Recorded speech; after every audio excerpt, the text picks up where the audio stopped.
You cannot hear the mic, but the mic is our audio is being recorded. I want to thank all of you for being here. My name is Gilbert Salazar, and I was a writer and producer for Brown and Out 4, and one of the co-writers for the workshop for Brown and Out 5 with the writers. First and foremost, I would like us writers, if we could, to acknowledge a role that is really important and crucial in theater, that without this role, theater couldn't happen. So I just want to acknowledge and give a big shout out to the audience. Thank you for being in the audience today. Thank you. I wanted to, if I could, pass the mic down, if each writer could say their name and what piece that they wrote. My name is Martin Olvera Carrillo, and I wrote Black Sheep, Rainbow Sheep.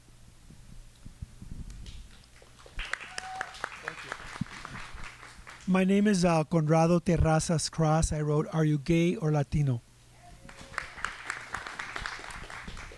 My name is Felipe Agredano, and I wrote Romana y el Cuerpo de Cristo. My name is Felipe Valladolid Chavez, and I wrote Colibri. My name is Devin Torres, and I wrote Omens. Hi, my name is Cesar Carmona, and I wrote Better Than Grinder. Hello, my name is Daniel Munoz, and I wrote Zaddy. Hi, I'm Matthew Ramos, and I wrote Come Dump. Hello, my name is Giovanni Navarro, and I wrote To Rocco with Love. I want to acknowledge that there's three writers who are not here with us today. That is Lady Diana, who wrote Tacos and Tacones. Ruben Mendive wrote Mija, and Patricia Zamorano wrote Butch. And so they are not here, but they were represented. I like to do things a little bit differently. So what I'm going to do is I'm going to ask 3 questions, and I'm going to have the mic go down, and I'm going to repeat the 3 questions.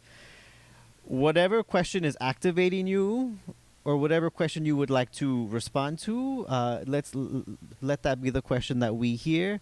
Maybe we'll have a conversation flowing that way, and then I want to honor any questions that are in the audience. So then we'll pass the mic to you all. So if that's all good, if you all are cool with that, the 3 questions that came to me today are: what's been the hardest and easiest in writing or presenting your piece? What's been the hardest or easiest in writing, presenting your piece? What needed to happen so that you could write? And why is storytelling important through theater? So once again, what's been hardest and easiest in writing or presenting your piece? What needed to happen so that you could write? And why is storytelling through theater important? I'm going to let that stir in all of our heads as audience members, as writers, as artists. And then I'm going to have this go down, so whoever is ready. And I'm more than welcome to repeat. The most difficult challenge was digging into the emotional center of what's at stake. And I enjoyed collaborating with a wonderful director, Angela Moore, and we had several lunches to really dig into what's at stake. And there were tears shed, and about a lot of reconciliation, which came across to the audience members as they commented to me. The easiest thing was like painting all the cultural accoutrement with the Day of the Dead, the conchas, the La Llorona song, and I was really impressed with the production because it starts with Xochipizahuac, and that's, I mean, it's a wonderful indigenous song from Mesoamerica. So that was, and that's because of my background as a musician and artist in folkloric arts.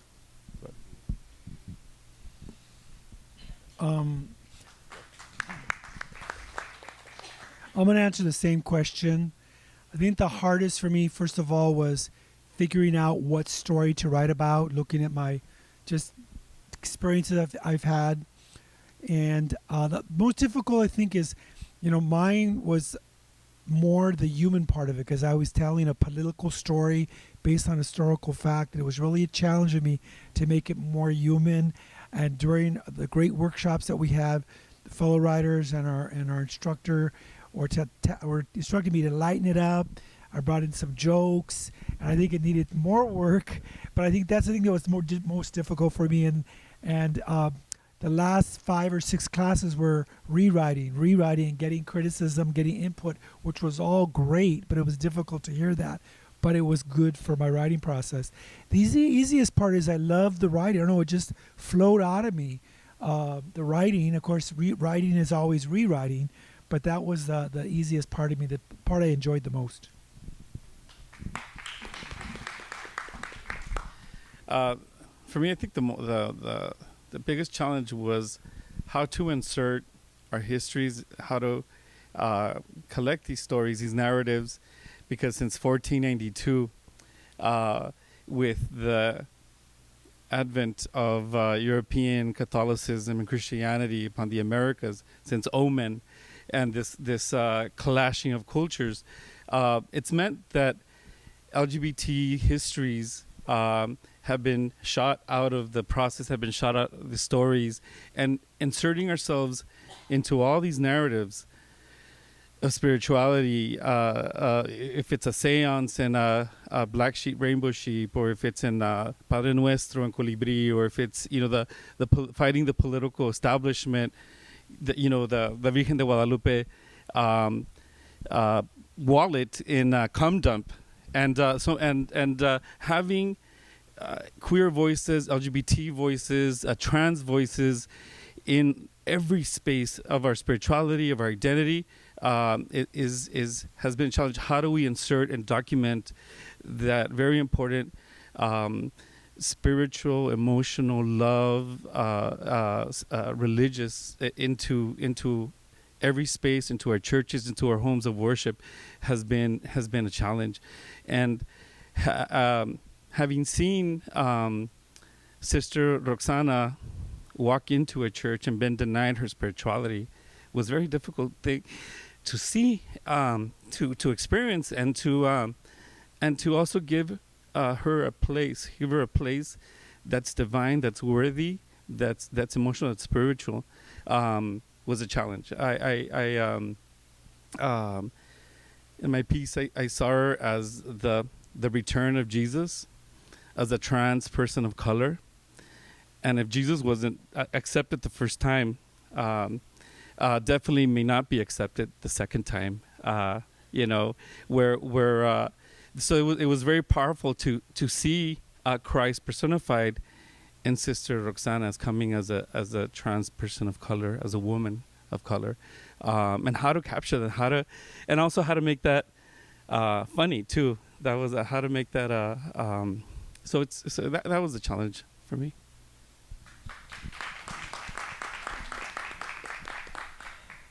So, can you repeat the questions? What did you need to be able to write? What was easiest or hardest about writing? Okay. There were two. I wrote Colibri, and I think the most challenging, not necessarily as a writer, but as a human being, was digging into the darkest moments of a person who was facing major psychological trauma. So, as a human being, we tend to experience those dark moments, but we tend to also hide them and bury them and try not to ever visit them again. And I think that as a writer, my challenge was to go back into those dark moments and pull out what was, painful, what was scary, what was shameful, and bring it up to an environment or a place where that could be shared to an audience like we have today. That was a major challenge. The other major challenge was recreating or having 3 different voices, distinct voices for the same character. So because of the nature of this particular play, specifically marking the differences and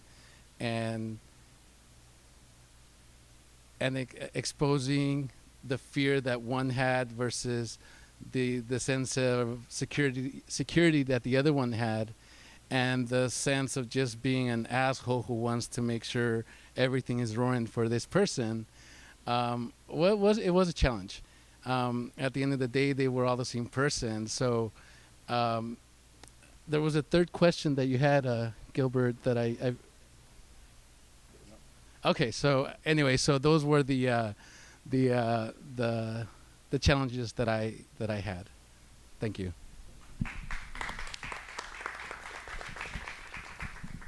So one of the challenges I had was originally Omens was a spoken word piece that I had done, and I decided to like put it into make it into a play. And it wasn't until talking to Diana that I realized my character talked more to the audience than to the actual Spaniard men, because I was afraid, and I was afraid of what that conversation would look like, and I was afraid of what would happen to Cheveo and Coco if they spoke back. So I really had to sit down with Diana, and like we started just talking about like what would they say, what would this look like if they're yelling at each other, or like do they win, do they lose, like at the end, like what's still gonna happen if they talk back. So I really I was afraid, and I'm glad it came out the way it did, and that they did talk back, because I think I needed that for myself also, to know that we did fight back, and that's in our words as well as our actions. So yeah. One of the biggest challenges for me was it was actually mostly inward for myself, because it was during the process of writing the pieces. I counted mine as kind of a fluff piece. It wasn't really tackling, in my opinion, hard issues. It was, everyone had all these serious things going on in their plays. But I realized that, something that made me happy was the fact that it kind of was. It was just, someone tackling their own issues. I mean, I am Beto. I'm always nerdy. I never know what to say, and I always fumble on my words like I am right now, of course. So it's, what? You're doing great. Oh, thank you. Aw. So that was one of the challenges. It was just, overcoming the idea of not being good enough. Also, finding the voices for each of the characters was really tricky, because in the beginning they all sounded like the same person. So it was just, trying to figure out how each one would be different and how to make them different so that everyone can tell that this isn't the same person talking. But yeah, that was pretty much it.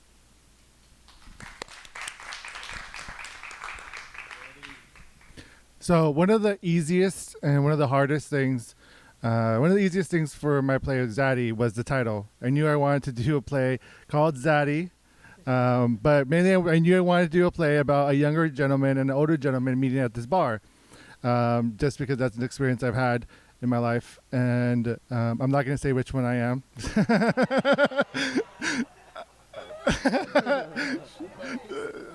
Whatever. But the hardest thing for me writing that piece was the monologue that Tomas says. It's a very vulnerable monologue, and it's something that when I wrote it, it's something that I had to look within myself as somebody who has had that experience in dating and had that happen and had their friends have it done to them and hearing their experiences. And then I realized it's something that is kind of universal, and usually you don't... for those pieces, I really wanted to make something that, whether you're LGBTQ or not, it's something that we've all experienced and that we all can relate to. And though, for me, when I wrote it, I made Caesar read it first before I presented it, because I wanted to think, what did you think? Like, oh my God, this monologue is just so crazy. But just being vulnerable on stage with your writing, it was hard, but also very rewarding.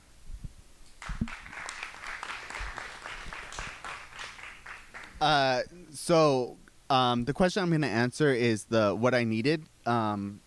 So I wrote Come Dump, and I wrote it. I had this idea of what I wanted to write, but what I needed really in the workshop was for everyone else to share something because I'm the kind of person that I get inspired by new work.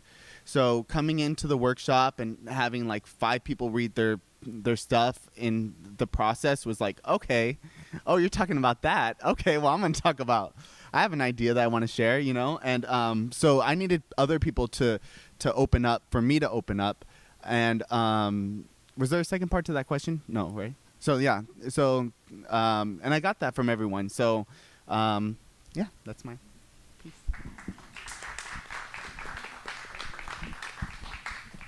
So I wanted to write about a universal topic that every human being can relate to, and that is falling in love and how that experience can be for any person. I wrote To Rocco with Love, and what needed to happen for me to be able to write my story was to heal after a broken heart. So once I was able to happen for me, I decided to put everything down that I wish I could have said to that person that I once loved.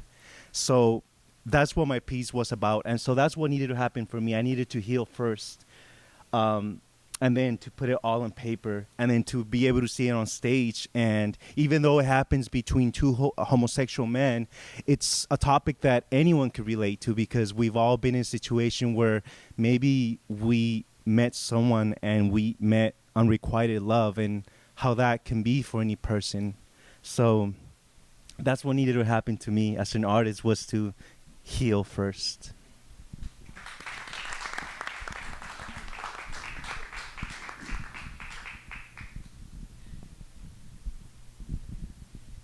Thank you. There is so many layers in this show, whether it's a layer of historical trauma or anxiety or stress, or the need to have a connection. And so as we know, or as we could imagine, there's a lot of work to get from the brain to the hand to the paper to the mouth of the actor to the ear of the audience. Before I pass it to the audience, I wanted to ask if anybody wanted to answer, kind of going to what I heard Gio say, connected to the need, but what did you have to do to be ready to not just write it, but to sit and have people listen to your words? Because for me, that's always such a scary, big thing for me as a writer. So the question again, what did you have to do to get ready to be in the audience, or to just submit those drafts when we were in workshop together? I see Devin.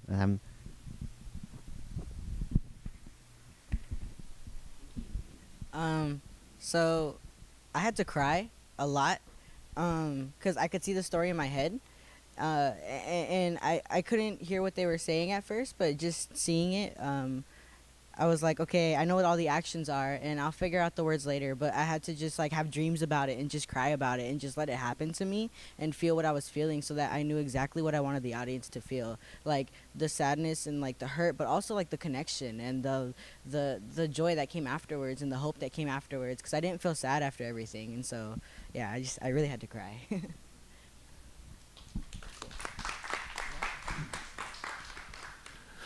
So for Zaddy, the monologue that Giovanni does so beautifully in, that monologue was probably twice as long than the original version of it. I just wrote it and just let it out. And while through the workshop, I learned what needed to stay, and just edits and cuts and just get to the heart of what Tomas is trying to say about his feelings.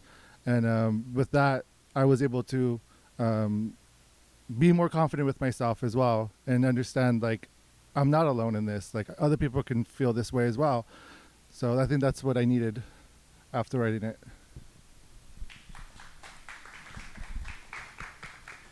So I didn't see the silhouette part of my play until probably the week before. And when I did, I was like, what the fuck am I about to do to these people? And so I had to let go of the fact that, like, this was okay. Like, this really happens. And it happens a lot. And to people, like, just to me, to you, don't play bitch. So just kidding. But you know, like, so I had to be okay with people seeing themselves on stage because you know, like we see war so much, but we don't see sex enough. And it's kind of crazy that like we're okay with people getting their heads chopped off or this and that, but like someone pulls out a dick or a tit and we're like, what the fuck? And it's so like getting over the fact that our society is so like reverse to what I feel we should be, and being like, okay, like that's going up and it's gonna hit people the way it's gonna hit people. You know, I had to let go of it. And another thing is that, you know, when I wrote it, I was planning to be that person. You know, I was planning to be like, I was going to get my body ready. It was going to be dope as, you know. And the thing is that what was really interesting to me is when we casted it, and we had Arash do it, I was like, this is like so empowering to people. Like this is empowering to people who are not the normal size because like, or not the, I shouldn't say the normal size, but like the you know, yeah, the bears, this is what it is like, and they get action left and right too.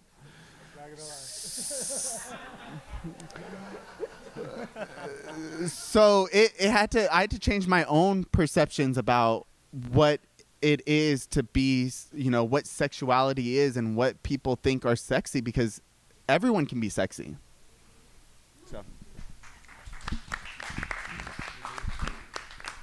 So I think for me, there were several things that I needed to reconcile within myself, to be comfortable with. And I think, you know, growing up and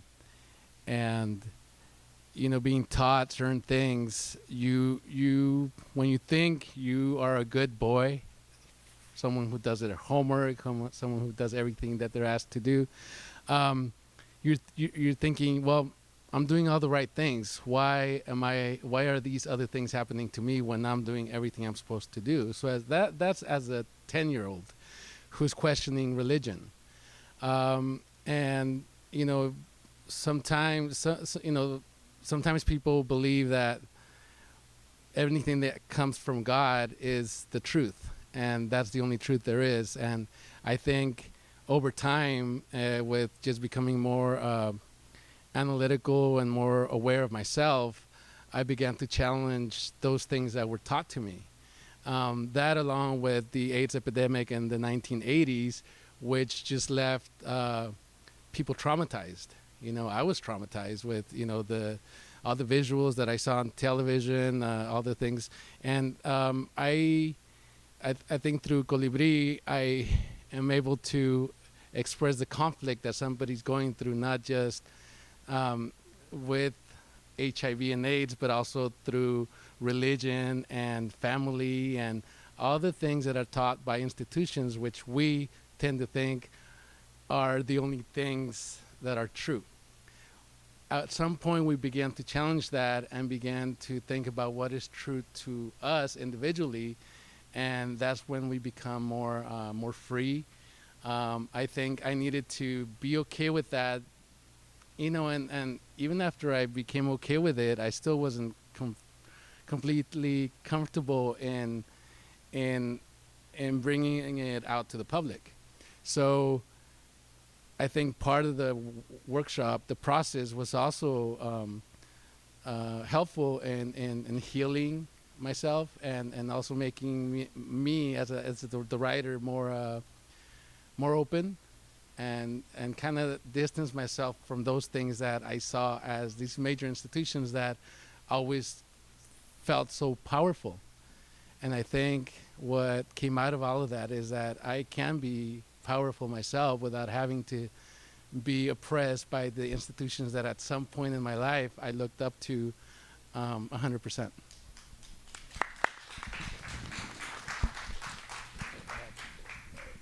In terms of what I had to do, for me, what I enjoyed about this work was Conrado and I are like the senior members, and we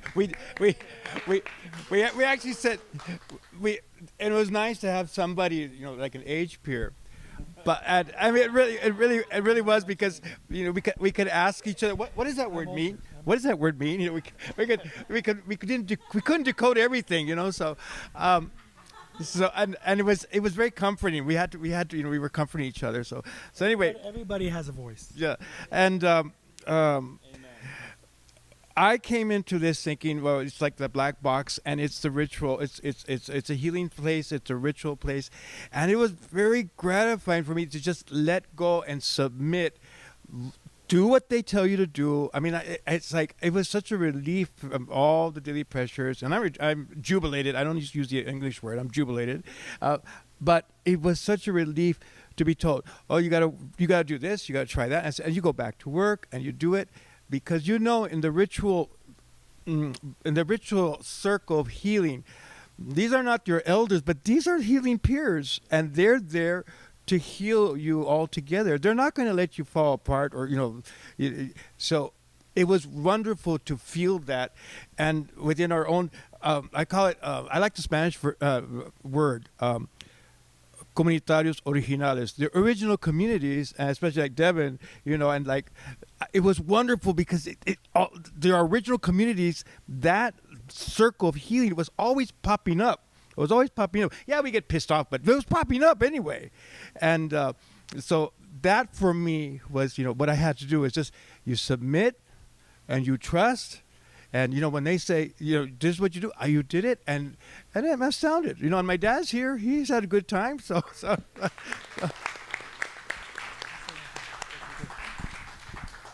On preparing, your question was on preparing. For me, I would take notes of all the input from all the writers and then be prepared. Put in all the notes, implement the notes, and I was really terrified. It was almost like therapy and just opening myself like raw and just hearing all the input from people. So that was really good.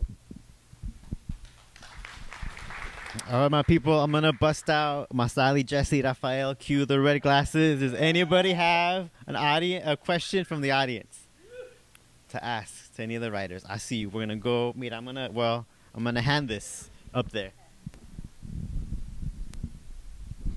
Hi, everybody. I had a blast tonight. It was wonderful. I'm a heterosexual male. I'm in my 30s. Yeah, my name is Daniel Corona. I'm from Huntington Park, and I remember before I left the house today, my mother asked me why I keep spending so much time in East LA. She was a Mexican immigrant, and I'm first generation here, and I told her that I really want to learn more about the community because we're benefiting a lot, me, her, my brother, and my father, from the Chicano movement and the protests and the fighting for equal rights, etc.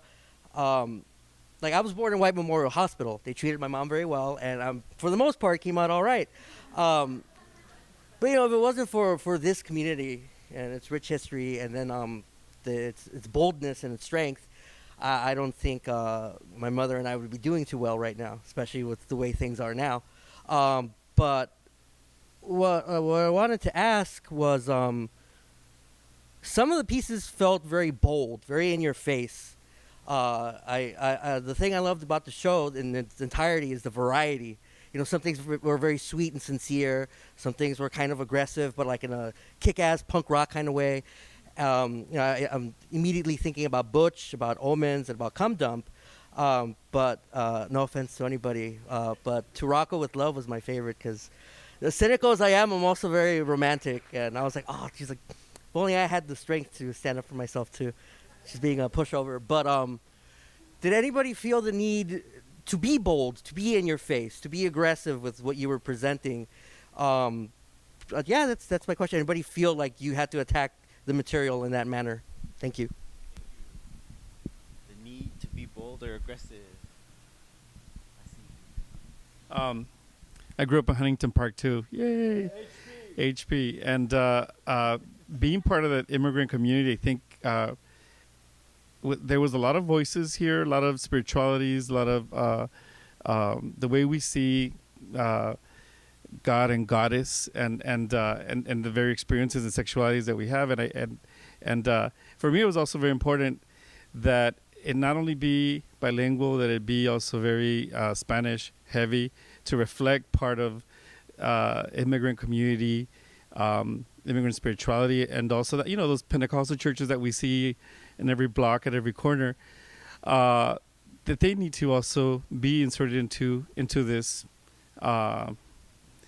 international, to this global community, and that sexualities and spiritualities are happening there too, and that we're part of the discourse, part of that narrative in English and Spanish and in Nahuatl, other languages that were just it reflects part of that experience, part of our transnational, transient, transformation, our trans-spiritual being, and we come in many sizes, many colors, shapes, sexualities, and it was important to be surrounded with a circle of Chicanos and giving that immigrant, heavy Spanish reflection.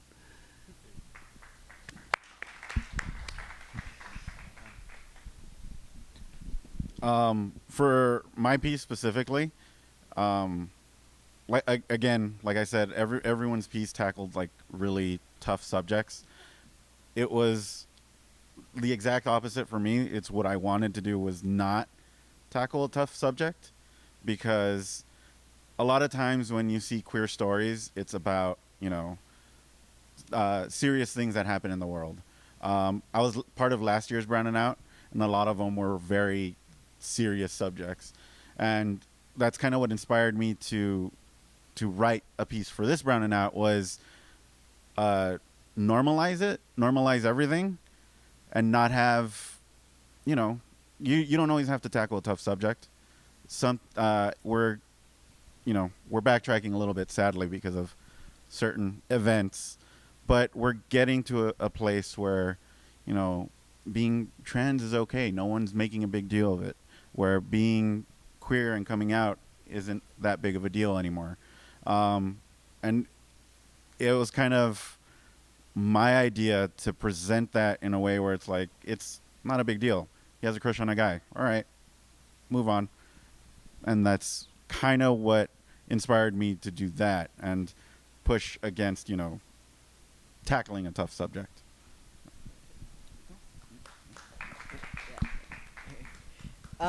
So short answer, hell yeah. Like, I needed to call these people out on privilege. You know what I mean? I had to really push back on that, and I was yelling, this whole time that I was writing it. Like, all Chimeo does is yell the whole time. So I'm internally screaming throughout the whole play. But yeah, so it's a very aggressive play because it's a very serious thing, and it's not just Coco means so much more than just this woman, this trans woman who was in this experience. She represents the culture and the music and the art and the people, and not just these people, but brown people. You know what I mean? And everything that's going on today, I was mad, you know what I mean? So I really had to put all that aggression out of she represents so much more, and things that are still happening today, right? Things that at the border, and it's just people being mistreated and being colonized, being taken, being killed, being raped. She represented everything. And so yeah, I really had to be super aggressive in this piece and call people out and challenge your identity. If you don't know about it, learn about it. You know what I mean? I know that I have Spaniard blood, but I know exactly where that Spaniard blood came from, So yeah.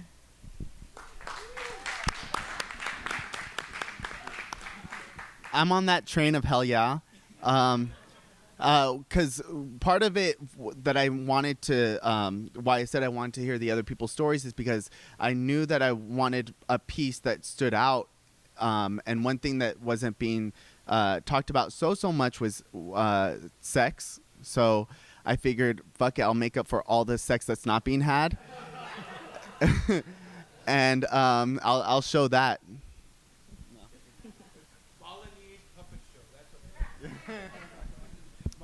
Any final questions from anyone in the audience? Yes, I see you. Yeah, good evening. I want to congratulate you, first of all. Commend you for your story. I admire you. I'm a heterosexual woman, and I'm you guys are so cool. You have 20 years ahead of us because I'm Catholic survivor too. So, I mean, it's fuck. I got years to go and shit, you know? So, congratulations. Those of you that showed your body that we all have, congratulations. I mean, it's just admirable. Thank you. I don't have a question, but I just want to really commend all of you on not being bold, but just stripping down, because that is what this festival meant to me, and observing your work and observing your journey and the actor's journey. It's just really stripping down and being raw and being okay with it, which is something that gives me strength to wake up and do something better each day. So I want to thank you all for your work.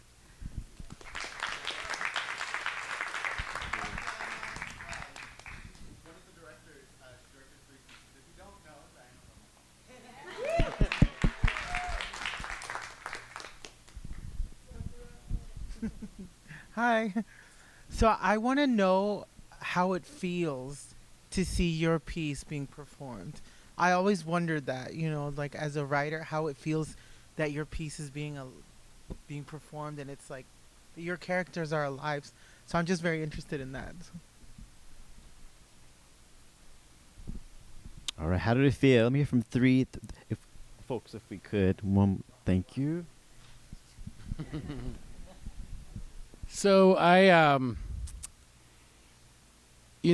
think for me it was a very emotional experience. Not just writing it was one phase, dealing with it at that point was a different experience. But watching it and then comparing what I envisioned first to what was actually developed, I must acknowledge the amazing magical work that the director Diana Romo put into it. She did an amazing job, which I had. Yeah, let's give her a round of applause. That, and along with the magic that the actor himself, Carlos Haley, brought in, it was just an amazing, truly amazing experience, because the voices, the dreams, the effects were very, very real. And I just want to thank them for their work and their talent as well. That's what I felt. It's nerve-wracking, scary as hell. The whole process was like, you hope for the best, and it's sometimes hit and miss. We got really lucky that all the actors in my piece are amazing. Arash, fucking love you. Yes, it was great. It's scary because you don't know how it's gonna turn out. You don't know how it's gonna be received. Opening night, I was terrified. I assumed it was gonna suck, but one thing I will say, before it opened, I saw like 3 or 4 people playing Pokemon Go outside. I'm like, all right, I'm at least gonna have a few fans. All right, then it calmed me down. It's really scary, but it's really satisfying when you see it go up and when you see it done well. I will say this: I acted last year and I wrote this year. I challenge you to do the same. Write something for us. Do it.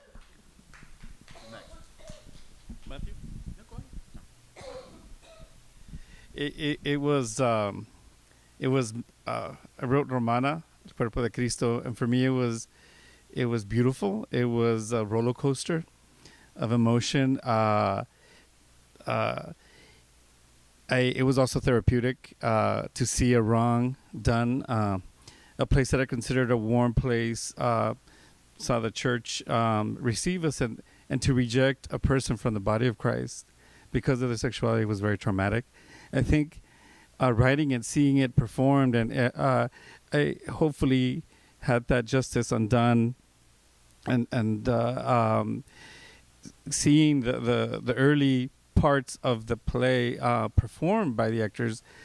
I think we saw before Tech Week, it was humbling. It was emotional. I cried. seeing that, and it was very spiritual and very beautiful to see this come alive. It was incredible. It was magical. This is magical.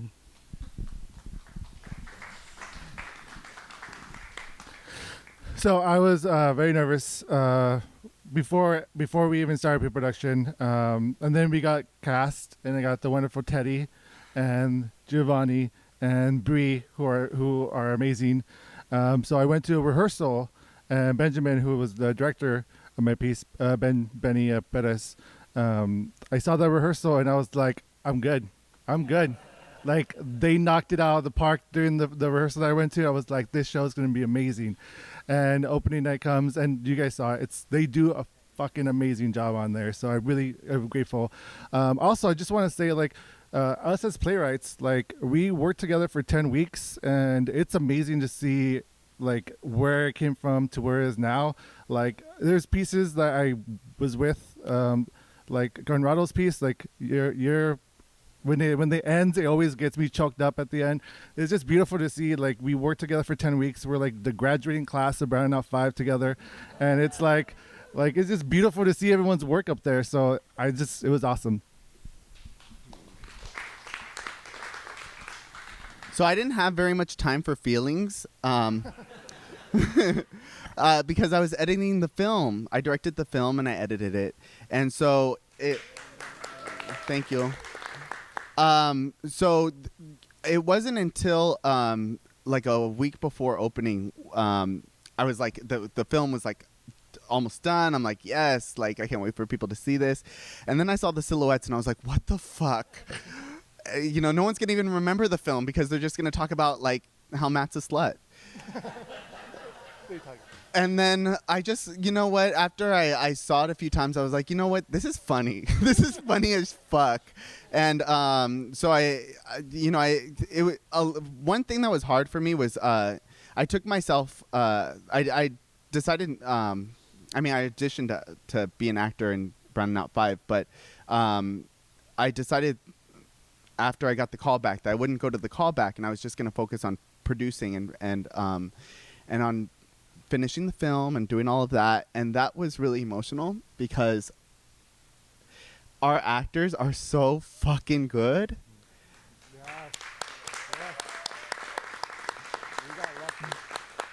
And I remember being in the audition room and watching them go through and hearing the directors be like, oh, I want that person. I was like, fuck, I want to be on stage with that person. And so that was the hardest. That was the part that made me feel the most.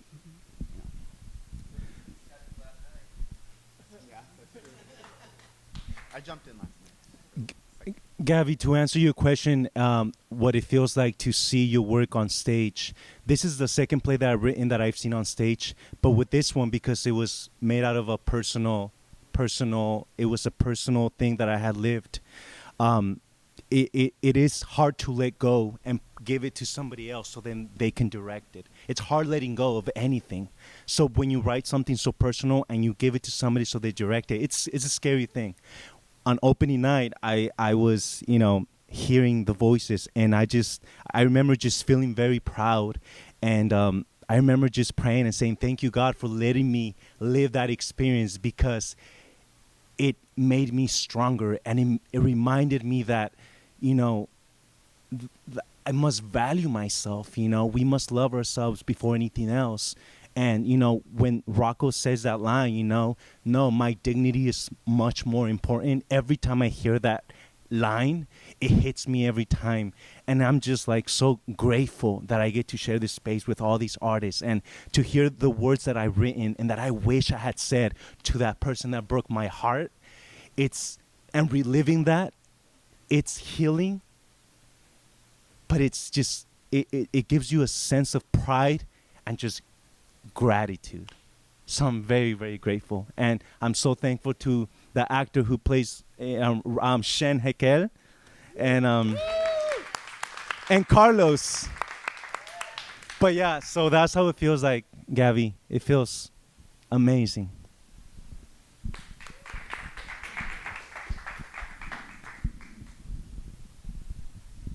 Thank you. I'm going to close this out.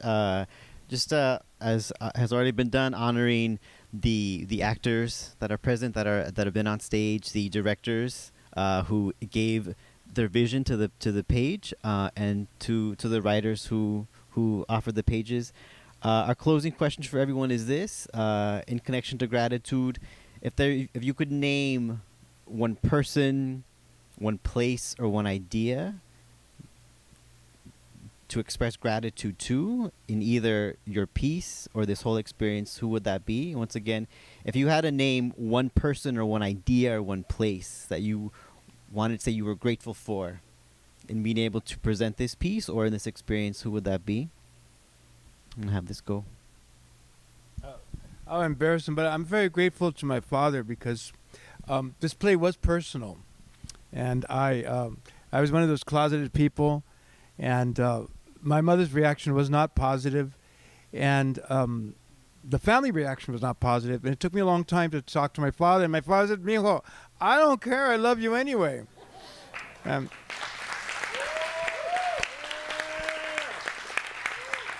Okay, and but the second part is even more precious. He said, "Mijo, unless they're paying your mortgage, you don't have to worry about anything they say." You know, that's yes. And what was healing was, and that's, I'm getting more of that from the audience members who have seen the play, is the whole sensibility of reconciliation. And my father's 95. I decided to move in with him, so I've left my house and I moved back in East LA. My mom has come back in dreams, and she has left taped envelopes and furniture and drawers with signed letters, and it's very interesting as she comes back. And I'm hearing her voice telling me things. So, in the great Comunitarios Originales, it's within 1,000 days they come back and they come to your life. So that reconciliation has become whole. So that's what I get out of it.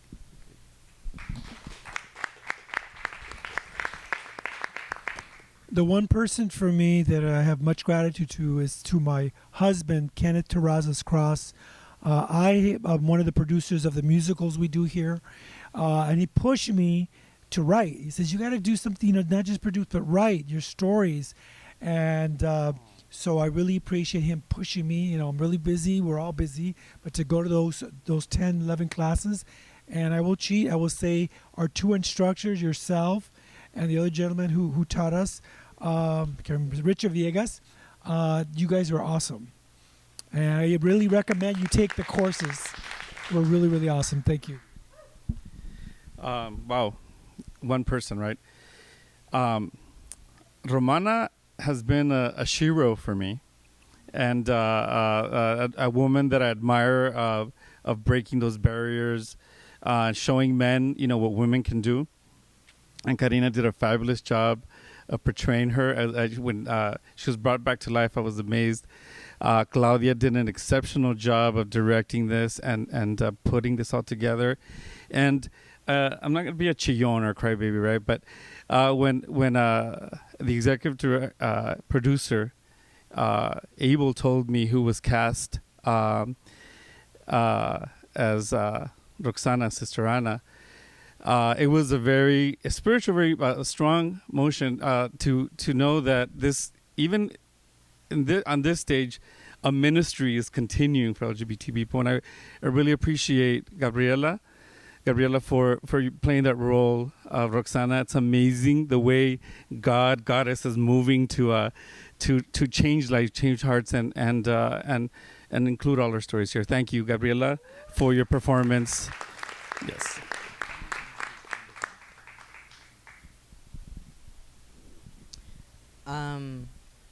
I would like to thank my ancestors who have manifested to be here with me and who have come together to create me on this dope ass world.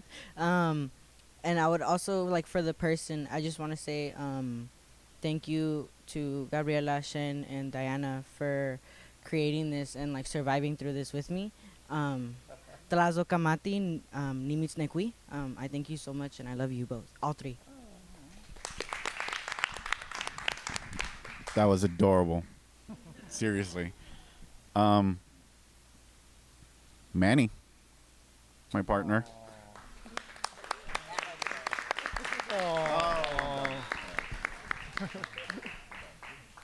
Funny enough, I'm actually gonna the one person I'm gonna say is gonna be Caesar.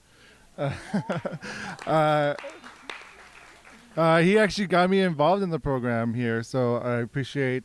We've been friends almost 10 years now. It's been a long time. So I appreciate our friendship. And also one other person is George, who meant a lot to me, and rest in peace.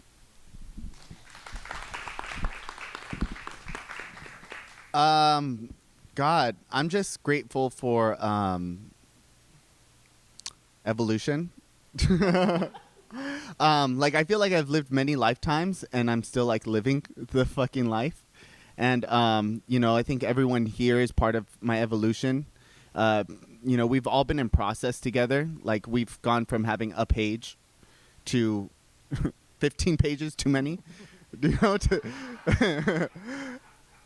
So just seeing how art is created, we take it for granted, and so I feel really blessed that I'm constantly in the room with creatives, just making it happen, and you never know what you're gonna get, but somehow it just like through evolution, it just like the flower shows up, and you're like, fuck, that's a beautiful flower, and it's crazy in theater. It just the flower just kind of goes down and it's done, and you don't see it again, and so I'm grateful for that.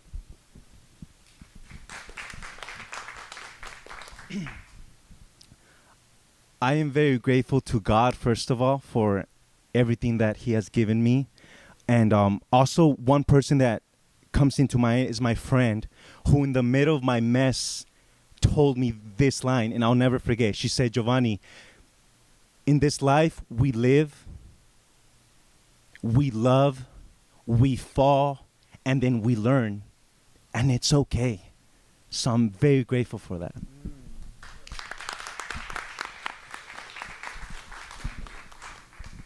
I spent several weeks with these writers, and it was an honor then to sit at two large tables with you to hear these drafts, and it's an honor to share this space with you. And I'm going to close out by saying these are the writers of Brown and Out 5.